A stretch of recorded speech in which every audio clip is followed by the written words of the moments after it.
অনেকে দেখেছি রাস্তায় যখন হাঁটে আপনার পাটা দেখেছে এভাবে বেঁকে বেঁকে হাঁটে। তো ওই পাটা বাঁকার কারণ হচ্ছে যে আপনার এই হাঁটুর হাড়ের ক্ষয় এবং এই মাসালটা স্টিফ হয়ে যায়। তার জন্য ওই হাঁটু আপনার ওই পা বেঁকে বেঁকে হাঁটে। তো পায়ের হাঁটুর ব্যথা কমবে এবং হাঁটু দেখবেন আপনার সোজা হয়ে যাবে যদি আমি যে এক্সারসাইজগুলো দেখাচ্ছি সেই এক্সারসাইজগুলো আপনারা যদি রেগুলার করেন তাহলে দেখবেন আপনার পা আস্তে আস্তে সোজা হয়ে যাবে। তা প্রথমে আপনি কি করবেন, এরকম একটি চেয়ার নিলেন। চেয়ার নিয়ে আপনার চেয়ারে ধরে টোটাকে আপ আর ডাউন করুন। এইভাবে এইভাবে আপ অ্যান্ড ডাউন করুন।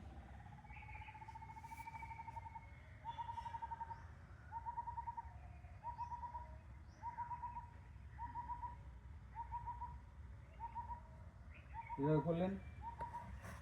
নেক্সট আপনার এইভাবে শুয়ে পড়ুন।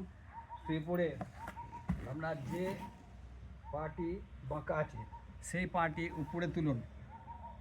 এইভাবে আস্তে আস্তে কোমরটা তুলুন। এইভাবে হোল্ড করুন 10 সেকেন্ড, আবার নামান। আবার এইভাবে তুলুন, 10 সেকেন্ড হোল্ড করুন, আবার নামান। এইভাবে আপনি এটি 10 বার করুন। এই পাটিও করুন।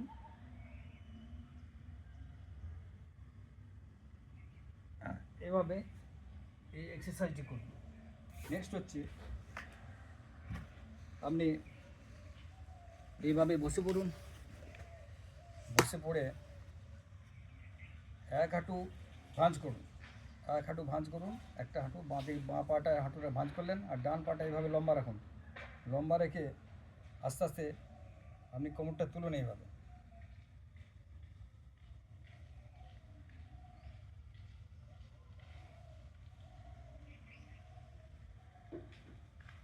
এইভাবে এই ব্যায়ামটি 10 বার করুন। আবার বাঁ পায়ে করুন।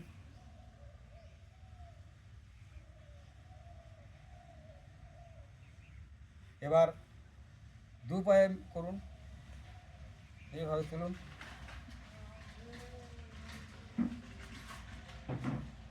এরপর আপনি কী করবেন, আস্তে আস্তে এইভাবে এইভাবে তুলুন।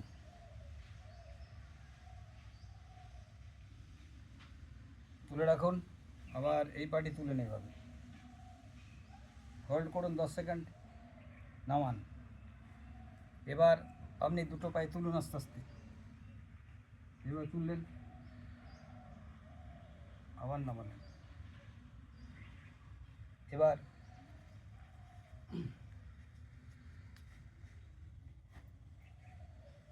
এইভাবে তুলুন, আপ ডাউন করুন।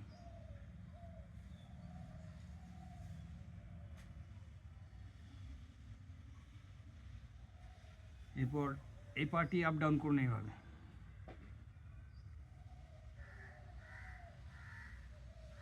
এরপর যে হাঁটুটি আপনার বাঁকা, ধরুন ডান হাঁটু বাঁকা আছে, এইভাবে আপনি এই চাপান, এই পায়ের ওপরে চাপান এটি। এরপর আপনি এই টোটাকে আপ ডাউন করুন।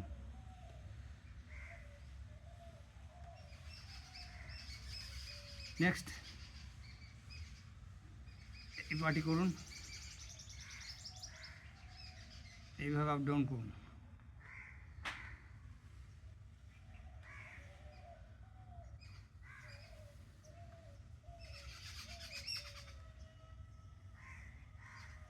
পরের ব্যায়ামটি দেখুন।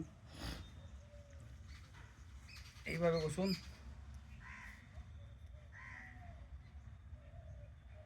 এরকম বুকের দিকে টানুন, আবার ছাড়ুন।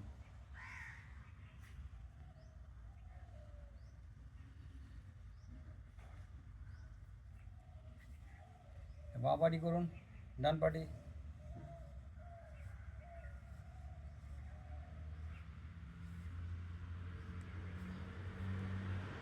নেক্সট যেতে হবে, এটা শুয়ে পড়ুন। শুয়ে পড়ে হাঁটু ভাঁজ করুন, হাত দুটি পিছনে, এইভাবে হাঁটু দুটি ডান দিক আর বাঁ দিক নিয়ে যান। স্ট্রেচিং হয়ে দেখুন, কোমর হাঁটু আপনার দুটোরই কাজ হবে। এইভাবে ডান বাঁ 10 বার করে দুদিকে করুন।